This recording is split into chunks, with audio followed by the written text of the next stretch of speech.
The You alien shouldn't have warriors come began here. I requesting had to emergency warn you. psychological support This is as bigger Morrison than you. described air I combat know. operations, where human pilots continued flying missions despite knowing that their average life expectancy was measured in weeks, where they watched friends disappear into clouds of anti-aircraft fire, where they bombed targets that might or might not contain enemy forces while definitely containing infrastructure that civilian populations depended upon for survival.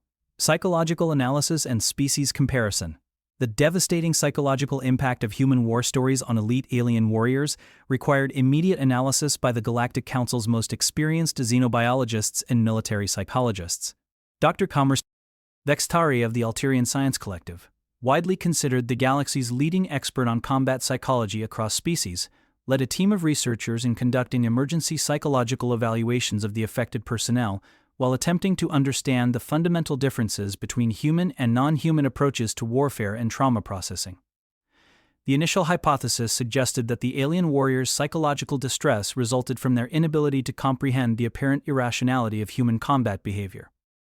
Most galactic species had evolved military traditions based on logical resource allocation, clear strategic objectives, and survival optimization protocols.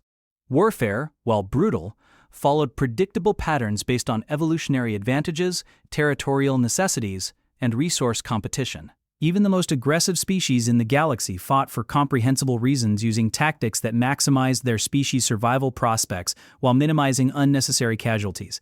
Human warfare, as described in their stories, appeared to violate every principle of rational military engagement. Humans fought in conditions that offered minimal survival prospects, continued military operations even when strategic objectives had become impossible or meaningless, and routinely accepted casualties that other species would consider civilization-ending catastrophes.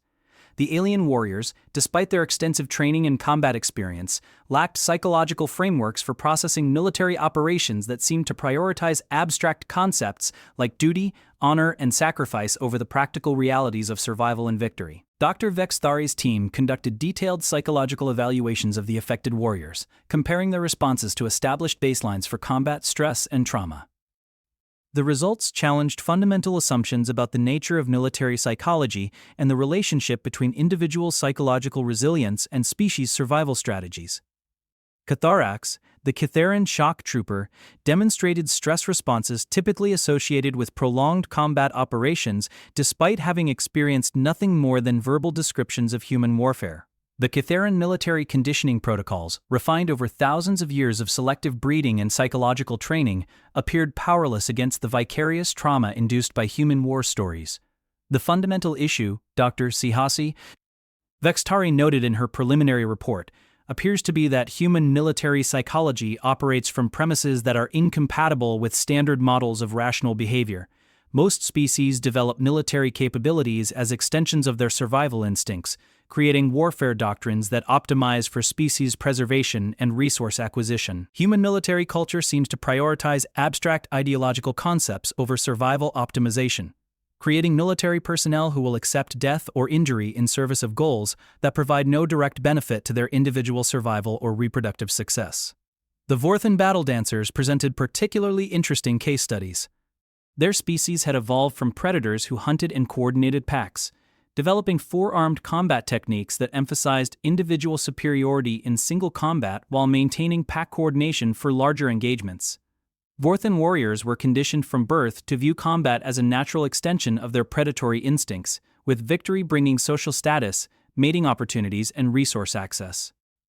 The concept of fighting without personal benefit or continuing to fight in tactically hopeless situations created cognitive patterns that their brains were literally incapable of processing effectively. Zyphtos, the affected battle dancer, underwent extensive psychological evaluation that revealed fundamental changes in neural pathway activation patterns. Normally, Vorthan brains showed increased activity in regions associated with predatory focus and territorial dominance during combat scenarios. Following exposure to human war stories, Zyphtos demonstrated neural activity patterns that resembled those seen in Vorthans experiencing existential terror, a response typically triggered only by threats to species survival rather than individual mortality. The human capacity to normalize extreme trauma appears to create a form of psychological warfare that operates independently of physical combat, Dr. Vextari observed. Simply describing human military experiences creates psychological stress responses in warrior class individuals from other species that exceed the trauma responses generated by direct participation in conventional military operations. The Zephyrian Voidstalkers presented the most complex psychological profiles. These beings had been genetically and culturally engineered for multi-year combat operations in space environments where individual survival depended entirely on personal equipment, tactical skill, and psychological resilience. Voidstalker training included exposure to extreme isolation, resource scarcity, and constant mortal danger, with successful warriors demonstrating psychological stability under conditions that would break most other beings. Yet exposure to human military narratives had created psychological fragmentation patterns that resembled the breakdown responses seen in Zephyrians who had experienced complete life support failure in deep space. Zeph 7834's psychological evaluation revealed that the Voidstalkers' distress centered not on the physical dangers described in human war stories, but on the apparent meaninglessness of human suffering. Zephyrian military culture was built around the concept of death with purpose. Warriors who died in combat were honored because their deaths served strategic objectives that benefited their clan and species. The human capacity to accept death in service of abstract principles, or to continue fighting when victory offered no tangible benefits, challenged the foundational premises of Zephyrian warrior psychology. Zeph 7834 appears to be experiencing what we might term existential combat stress, noted Dr. Gobert, Kithrivel of the Zephyrian Psychological Services Division. The warrior's distress is not related to fear of death or physical harm, but to the implications of combat operations that serve no optimizable survival function. If human military personnel can maintain operational effectiveness while serving abstract ideological goals, it suggests a form of psychological conditioning that transcends normal evolutionary limitations. The Nexarian hive mind representatives provided the most dramatic evidence of human psychological warfare capabilities. Nexarian military effectiveness relied on their ability to share consciousness among unit members, distributing traumatic experiences across multiple individuals to prevent psychological breakdown in any single warrior. This collective consciousness model had proved effective across millennia of galactic warfare, allowing Nexarian forces to maintain morale and operational effectiveness in circumstances that would devastate individually conscious species. However, exposure to human war stories had created what Nexarian psychologists termed consciousness contamination. Psychological patterns that spread through the hive mind network, affecting individuals who had not directly experienced the traumatic narratives. The human stories contained psychological elements that proved impossible for the Nexarian collective consciousness to process or integrate, creating spreading patterns of existential distress that threatened the stability of entire Nexarian military units. Nex Prime's condition deteriorated rapidly as the collective consciousness struggled to process the implications of human psychological resilience.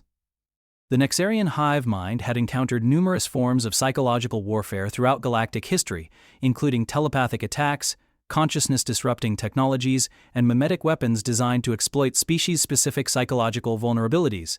Yet human war stories represented something unprecedented, a form of psychological impact that increased rather than decreased with exposure, that grew stronger when shared rather than weaker, and that challenged fundamental assumptions about the relationship between consciousness and survival. The human military psychological framework appears to operate on principles that are not merely alien to Nexarian consciousness, but actively destructive to our cognitive processing systems.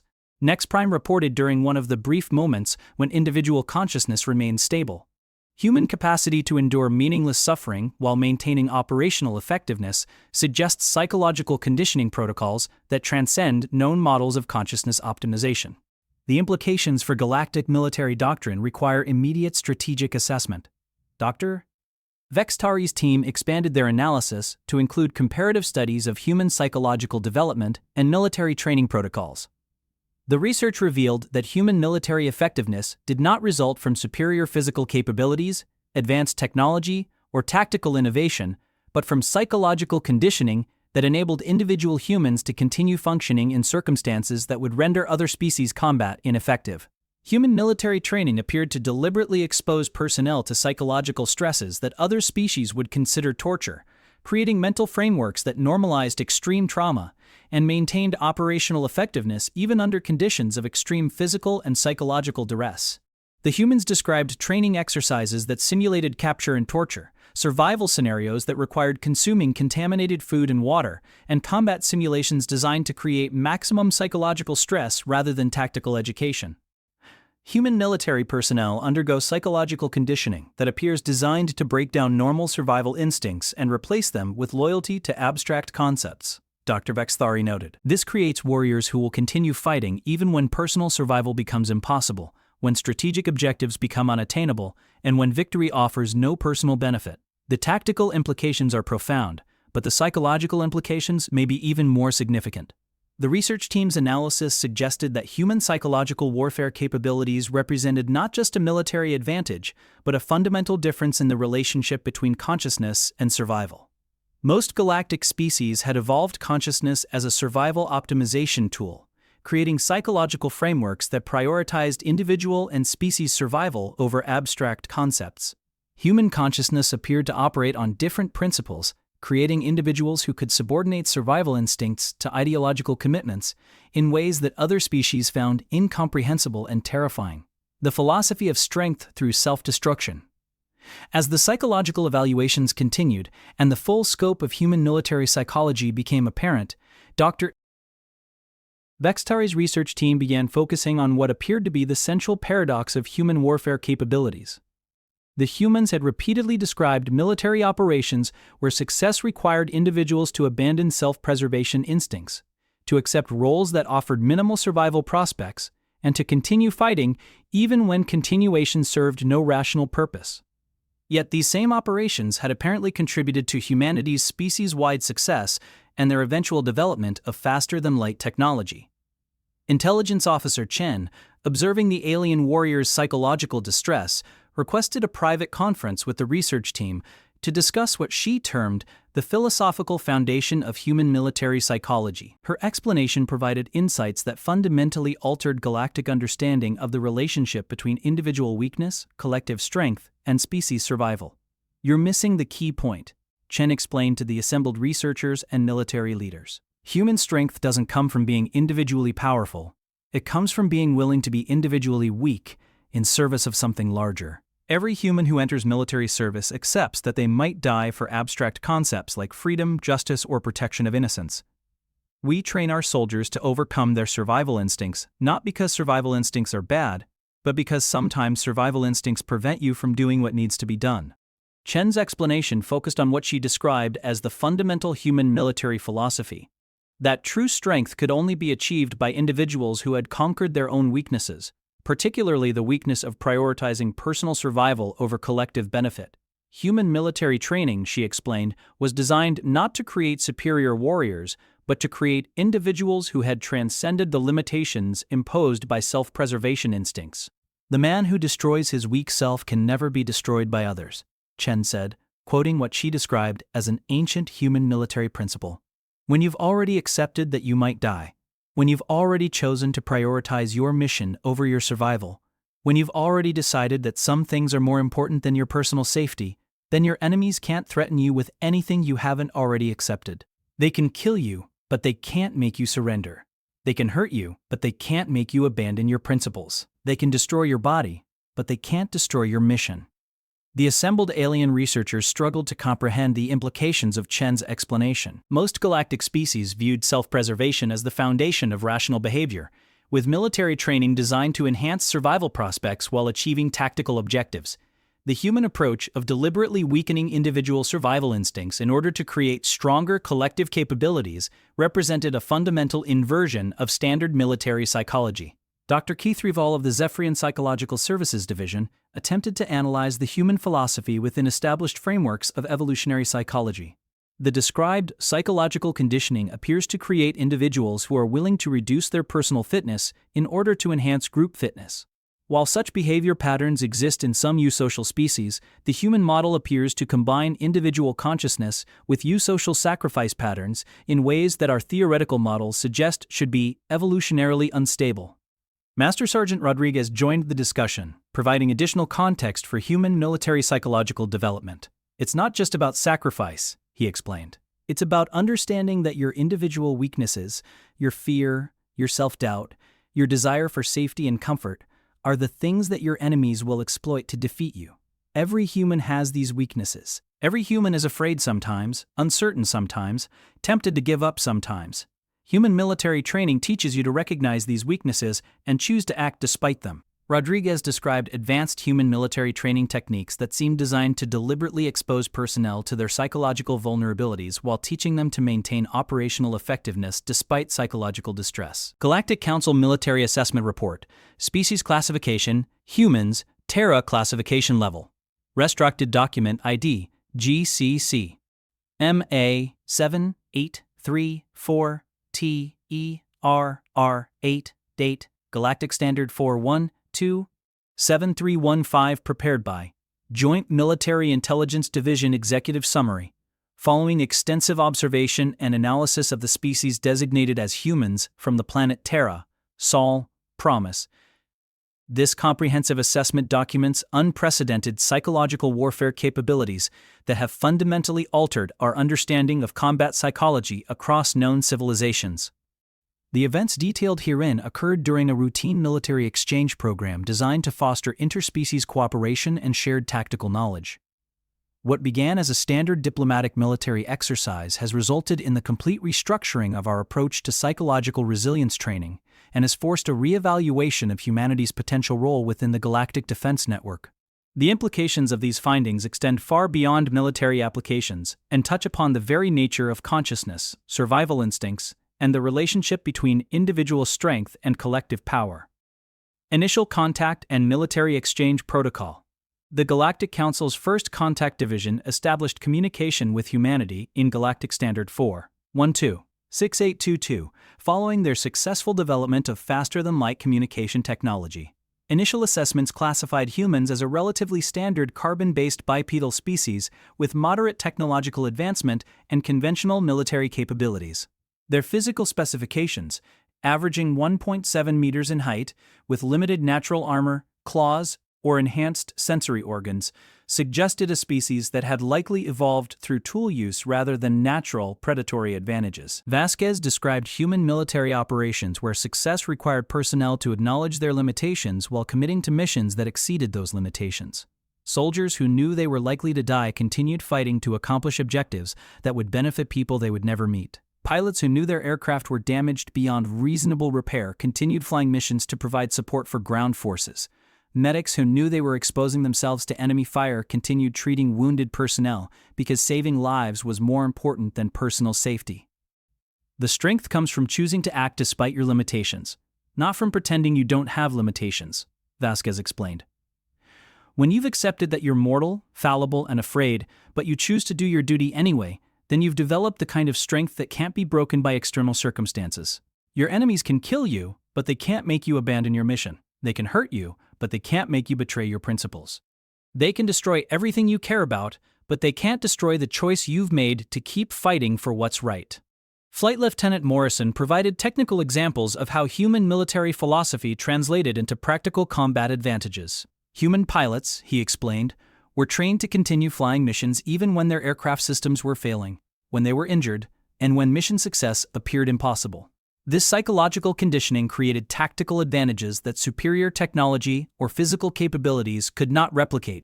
I once flew a mission where we lost 2 engines. The navigation system was down, the radio was barely working, and I had shrapnel in my leg that was making it difficult to work the rudder pedals, Morrison recounted. By any rational assessment, I should have ejected and waited for rescue. The aircraft was barely controllable, I was injured, and the mission objective was no longer tactically critical. But I had ground forces depending on my support, and ejecting would have left them without air cover during a critical phase of their operation. Morrison's description of continuing the mission despite personal danger and equipment failure exemplified the human approach to military operations.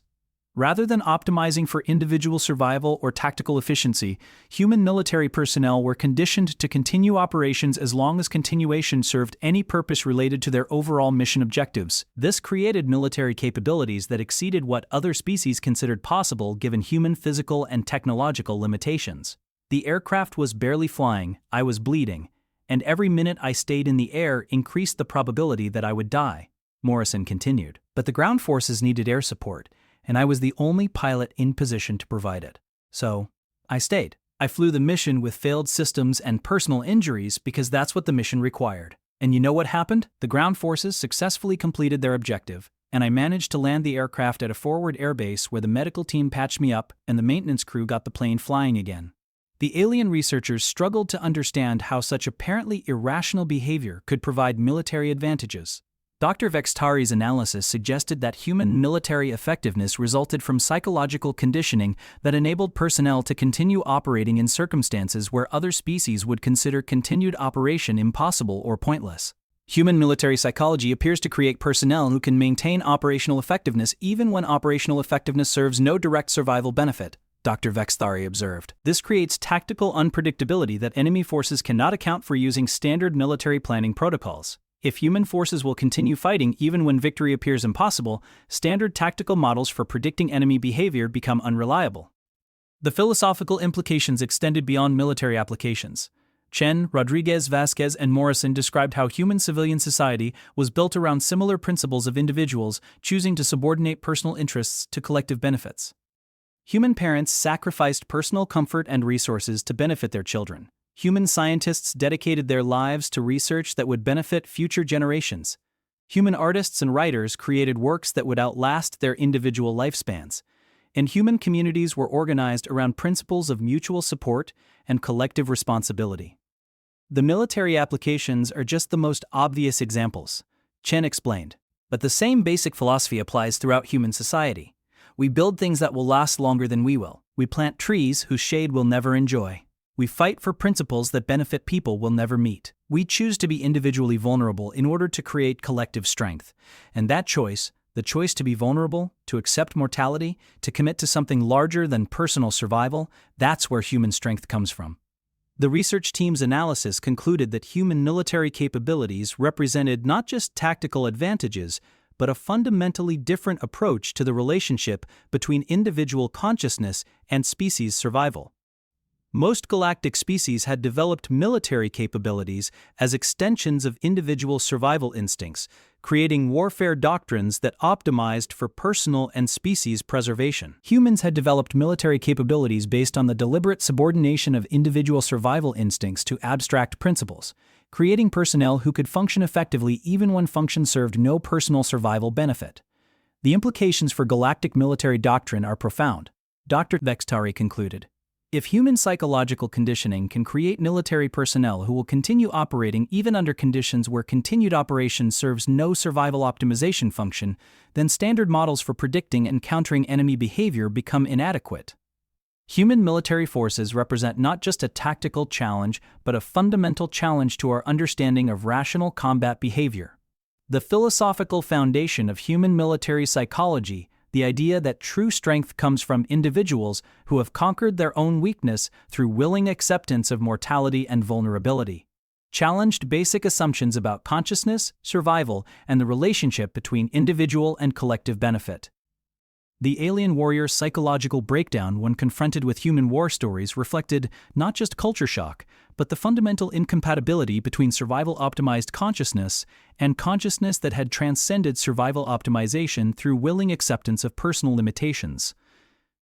As the research continued and the full implications of human psychological warfare capabilities became apparent, the Galactic Council faced unprecedented challenges in integrating humanity into existing military and political structures. The humans had demonstrated that their species possessed capabilities that exceeded what their technology or physical attributes suggested, capabilities that resulted from psychological conditioning that other species found both incomprehensible and terrifying. The title principle, "The man who destroys his weak self can never be destroyed by others," was not merely a military philosophy, but the foundation of human civilization's approach to transcending individual limitations through collective commitment to principles that exceeded personal survival. This approach had enabled humanity to survive and thrive despite their apparent physical and technological disadvantages, creating a species that could function effectively even in circumstances where function served no rational survival purpose. The psychological impact of human war stories on elite alien warriors had revealed not just human military capabilities, but the fundamental difference between species that viewed consciousness as a survival optimization tool and a species that had learned to use consciousness to transcend survival optimization through willing acceptance of individual mortality and limitation. The implications for future galactic relations, military cooperation, and interspecies understanding would require complete reevaluation of existing diplomatic and strategic frameworks. In the words of Intelligence Officer Chen, humanity's approach to military psychology and individual development represented the choice to be strong by choosing to be weak, to be fearless by accepting fear, to be immortal by accepting mortality. This paradoxical philosophy had created a species whose military capabilities exceeded the sum of their individual parts, whose personnel could function effectively even when effectiveness served no personal benefit, and whose psychological resilience was built on the foundation of acknowledged vulnerability rather than denied weakness. The alien warriors' inability to process human war stories reflected not their own psychological limitations, but the fundamental challenge of understanding a species that had solved the problem of individual mortality by embracing it, that had achieved collective strength by acknowledging individual weakness, and that had transcended the limitations of survival, optimized consciousness by choosing to subordinate survival optimization to principles that exceeded personal benefit. The humans had not simply developed superior military capabilities, they had developed a fundamentally different relationship with existence itself, one that enabled them to function effectively even in circumstances that other species would consider existentially impossible. Conclusion: implications for galactic military doctrine, the comprehensive psychological assessment of human military capabilities, and their impact on alien warrior personnel has fundamentally altered the Galactic Council's understanding of warfare, consciousness, and species interactive labor. The events documented in this report represent not merely a cultural exchange gone wrong, but a revelation of capabilities that challenge the basic assumptions underlying galactic military doctrine and interspecies relations. The immediate practical implications require urgent attention. Standard psychological conditioning protocols for galactic military personnel have proven inadequate when confronted with human psychological warfare capabilities.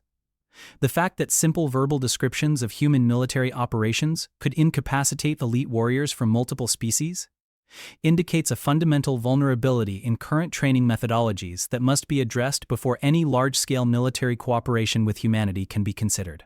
However, the long-term strategic implications extend far beyond military applications. Human psychological capabilities represent a form of soft power that could potentially destabilize existing political and social structures throughout the galaxy. If human philosophical approaches to individual development and collective organization prove adaptable to other species, the results could fundamentally alter the balance of power among galactic civilizations. The research team recommends immediate implementation of specialized psychological conditioning programs for any personnel who will be working directly with human representatives.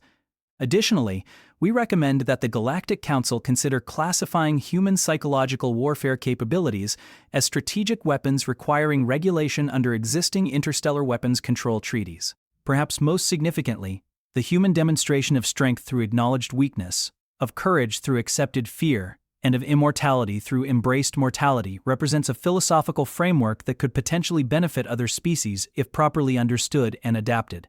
However, the psychological trauma experienced by our warrior personnel suggests that such adaptation would require careful consideration of species-specific psychological limitations and extensive preparation to prevent the kind of existential breakdown documented in this report. The humans have proven that they are not merely another species seeking membership in the galactic community, but a civilization that has developed fundamental approaches to existence that could reshape our understanding of consciousness, community, and the relationship between individual and collective strength. Whether this represents an opportunity for unprecedented cooperation or a threat to existing galactic stability remains to be determined, but the implications clearly extend far beyond conventional military considerations. The man who destroys his weak self can never be destroyed by others. This human principle has demonstrated its effectiveness not through conquest or domination, but through the simple act of sharing their stories with warriors who had never encountered a species that had learned to transcend individual limitations through collective commitment to principles that exceeded personal survival. The psychological impact of these stories on our elite military personnel serves as both a warning and an invitation. A warning that humanity possesses capabilities that our current frameworks cannot adequately assess or counter, and an invitation to consider whether our own approaches to individual development and species survival might benefit from understanding the philosophical foundations of human strength. As the Galactic Council moves forward with human integration protocols, the lessons learned from this psychological assessment must inform every aspect of interspecies relations. The humans have shown us that strength and weakness, courage and fear, individual and collective benefit exist in relationships that our previous understanding had not encompassed.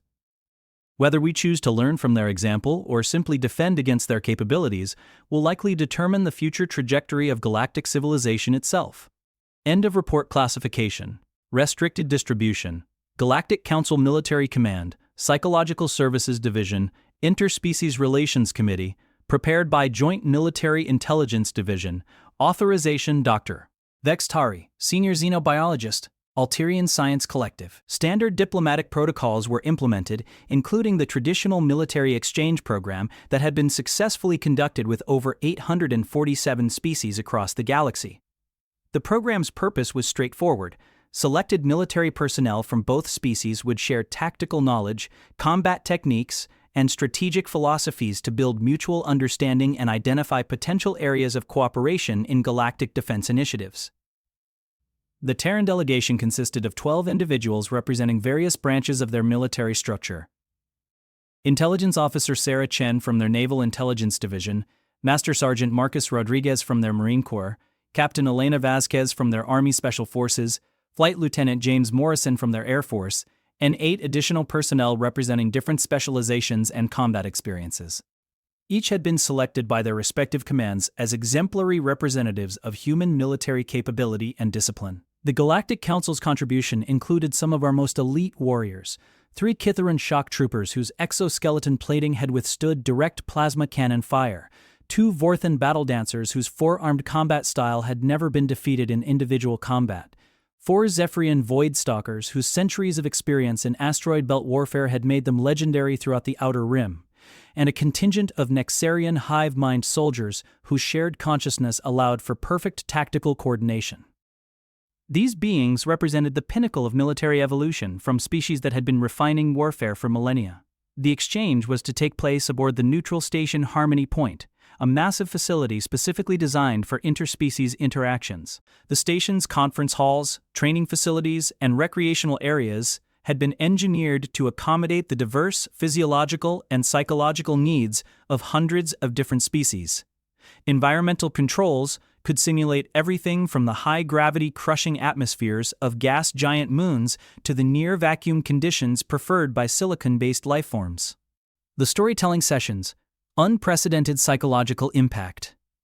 The critical events began during what was intended to be an informal cultural exchange session, following 3 days of conventional military exercises, weapons demonstrations, tactical simulations, and physical conditioning comparisons. The evening periods had been designated for cultural sharing to build camaraderie between the species. The Galactic Council representatives had shared traditional war songs, ceremonial combat dances, and historical accounts of their greatest military victories, each species presenting their martial heritage in the time-honored fashion of their ancestors. When it came time for the human delegation to share their military traditions, Intelligence Officer Chen requested permission to tell a few stories from our wars. The translation matrices initially struggled with the human concept of story in this context, as most species shared military history through factual recounting, tactical analysis, or ritualistic reenactment. The human approach of narrative storytelling as a means of preserving and transmitting military experience was itself an anomaly that should have served as an early warning of what was to come.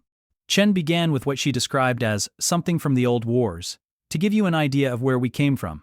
The first account concerned a human conflict they called World War I, specifically an event known as the Battle of the Somme. As she spoke, describing the conditions faced by human soldiers in trenches carved from mud and death, the assembled alien warriors began to display signs of psychological distress that our xenobiologists had never documented in military personnel.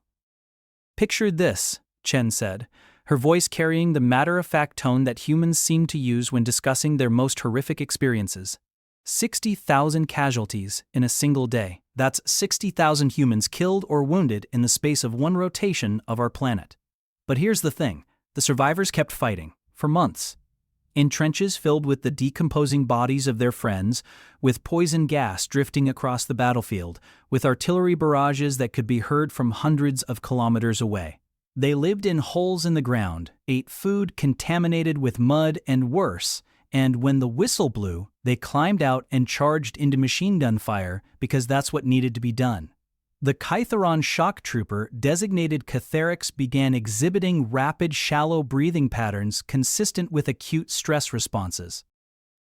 Catarax had personally survived the siege of Morden Prime, a 3-year battle that had claimed the lives of 2 million beings across 17 species, and had been decorated for maintaining combat effectiveness while surrounded by enemy forces for 8 months. Yet as Chen continued her description of trench warfare, the rats feeding on corpses, the disease, the constant threat of sudden death from weapons that killed indiscriminately across vast distances, Catarax requested permission to leave the gathering. "There's more," Chen continued, seemingly oblivious to the effect her words were having on the assembled warriors. "That was just one battle and one more on one front. We were fighting similar battles simultaneously across multiple continents. Humans were dying in trenches in Europe, in desert campaigns in Africa, in mountain warfare in the Alps, in naval battles across our oceans. And the thing you have to understand is that this wasn't a war between different species, or even significantly different cultures. These were humans killing humans, often speaking similar languages, worshipping similar gods, sharing similar dreams for the future. They killed each other with an efficiency and dedication that we later turned into an art form." Vorthan battle dancer Zyphtos, whose four-armed combat style had earned legendary status after single-handedly holding the crystalline gates against a 1,000-warrior assault, began displaying the involuntary trembling motions that indicated severe psychological destabilization. Zyphtos had been genetically engineered for warfare from birth, with enhanced reflexes, redundant organ systems, and a nervous system specifically designed to remain calm under extreme combat stress. Yet the description of human warfare was triggering responses that their species' military psychologists had declared impossible in a properly conditioned warrior. Master Sergeant Rodriguez took over the narrative, his scarred hands moving expressively as he described what he called more recent history. His account focused on a conflict humans designated as the Vietnam War, specifically an engagement known as the Battle of Hamburger Hill. Rodriguez explained how human forces had repeatedly assaulted a strategically insignificant hill, taking massive casualties only to abandon the position once captured. The futility of the engagement, combined with the human capacity to continue fighting in such circumstances, created a cognitive dissonance that several alien warriors found impossible to process. "We lost 72 good people taking that hill," Rodriguez said, his voice carrying the weight of personal memory. 72 humans who had families, dreams, people who loved them. And when we finally took it, when we'd cleared out every enemy position and paid for every meter of ground with blood, Command ordered us to abandon it. Just walk away. The hill had no strategic value, no resources, no importance beyond the fact that the enemy was on it and we were told to take it. So we did, because that's what humans do. We follow orders, even when those orders don't make sense, even when we know we're going to die, even when we know that our deaths won't accomplish anything meaningful. The Zephyrian Voidstalker unit began displaying unprecedented behavioral patterns. These beings had been specifically evolved for warfare in the asteroid belts, where combat could last for years in the cold vacuum of space, with warriors surviving in powered armor while hunting enemies through asteroid fields. Their psychological conditioning had been perfected over millennia to maintain focus and determination in the face of isolation, resource scarcity, and constant mortal danger. Yet Rodriguez's description of human soldiers continuing to fight in circumstances where victory was meaningless created a fundamental breakdown in their understanding of rational combat behavior.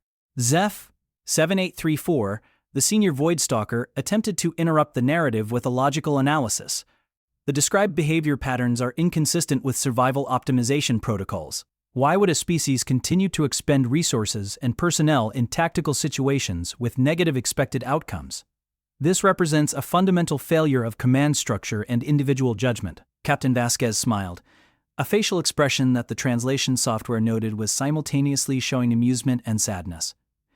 "That's the thing you're not getting," she said. "Rational behavior and human behavior aren't always the same thing. We don't fight because it makes sense. We fight because we have to, because someone told us to, because our friends are fighting, because if we don't fight, then everything we care about might disappear. And sometimes, we fight because not fighting feels worse than dying."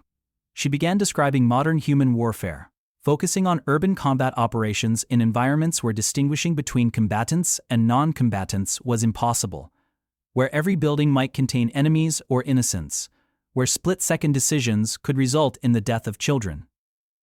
The assembled alien warriors, bred and trained for combat scenarios where enemies were clearly identifiable and objectives were strategically logical, found themselves confronting a form of warfare that violated every principle of rational military engagement. I once spent 3 days in a building where we knew there were enemy combatants, but we also knew there were families hiding in the same structure, Vasquez continued. Families with children who hadn't been able to evacuate when the fighting started, so we went room by room, floor by floor, knowing that every door we opened might have an armed enemy behind it. Or might have a 5-year-old child cowering in the corner. We couldn't use explosives, couldn't use area effect weapons, couldn't do anything that might harm the innocents, so we cleared that building with rifles and determination, losing 8 people in the process, because the alternative was letting civilians die. And when it was over, when we'd secured the building and evacuated the families, do you know what we did? We moved to the next building and did it again. The Nexarian hive mind representatives began exhibiting signs of consciousness fragmentation that their species psychologists had declared impossible. The Nexarian collective operated through shared consciousness, allowing perfect coordination and shared experience among their military units. Individual Nexarians rarely experienced psychological trauma because painful experiences were immediately distributed across the collective consciousness, diluting their impact through shared processing. Yet the human war stories were creating psychological patterns that the hive mind found impossible to integrate or process collectively. Nex Prime, speaking for the entire Nexarian contingent, attempted to understand the human psychological framework. The shared conscious experience suggests that individual humans persist in combat operations despite lacking access to collective psychological support systems. How do individual consciousness units maintain operational effectiveness while processing traumatic experiences in isolation? Flight Lieutenant Morrison laughed, another human expression that the translation systems struggled to categorize, as it seemed to express both humor and bitterness simultaneously. We don't process it, that's the secret. We just keep going and deal with the psychological damage later, if we survive long enough for later to matter. Some of us drink, some of us fight, some of us shut down completely. Some of us find ways to keep serving, to turn our experiences into something that might help the next generation of warriors avoid our mistakes. But most of us just carry it, like carrying extra equipment. It makes us slower, makes us heavier, makes everything harder, but we carry it because the alternative is giving up. And giving up means other people die. Soldiers were trained in isolation to simulate capture and interrogation, forced to make life or death decisions with incomplete information, and required to continue functioning while experiencing extreme physical and emotional stress. The purpose was not to eliminate human psychological vulnerabilities, but to teach soldiers to recognize their vulnerabilities and choose to act courageously despite them. The goal isn't to create humans who don't experience fear, Rodriguez explained. Fear is a useful emotion. It keeps you alert, helps you assess threats, motivates you to prepare properly for dangerous situations. The goal is to create humans who experience fear and act courageously anyway. When you've trained yourself to function while afraid, to think clearly while under extreme stress, to maintain your principles even when maintaining them might cost you your life, then you've developed a kind of strength that can't be taken away from you. Captain Vasquez expanded on the philosophical implications of human military psychology, focusing on what she described as the paradox of strength through vulnerability. Human military effectiveness, she explained, was based on the recognition that individual humans were fundamentally weak, limited, and mortal beings. Rather than attempting to overcome these limitations through technology or genetic modification, human military culture embraced these limitations as the foundation for developing genuine strength. We know we're going to die someday, Vasquez said.